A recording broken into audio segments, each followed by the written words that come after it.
వివాహం త్వరగా అవ్వాలంటే ఏం చేయాలి? త్వరగా వివాహం జరగాలంటే ఈ విధంగా చేయండి.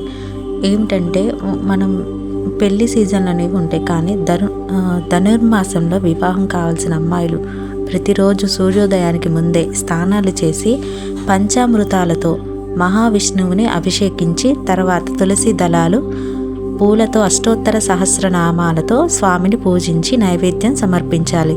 ఇలా నెల రోజులు చెయ్యలేని వాళ్ళు 15 రోజులైనా 8 రోజులైనా లేదా ఒక్కరోజైనా చేయవచ్చు. ఇలా చేయటం వలన వారికి కోరుకున్న వ్యక్తితో అతి త్వరలో వివాహం జరుగుతుంది. ధనుర్మాసం అనేది డిసెంబర్లో వస్తుంది. ఆ మాసంలో శ్రీకృష్ణుడు ఆమెని మాసంలోనే శ్రీకృష్ణుడు గౌరమ్మదేవిని వివాహం ఆడారు. అందుకనే గౌరమ్మ తన పూజతో ఆ ధనుర్మాసంలో శ్రీకృష్ణుడు పూజించగా ఆ శ్రీకృష్ణుడు వచ్చి తనని వివాహం చేసుకున్నారు.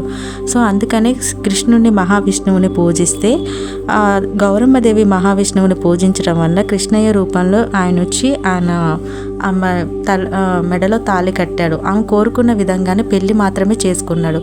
అందుకనే మనకు వివాహం జరగాలంటే ఆ మాసంలో పూజ చేస్తే మంచి ఫలితం ఉంటుంది. మీరు కోరుకున్న వ్యక్తితో మీ వివాహం జరుగుతుంది.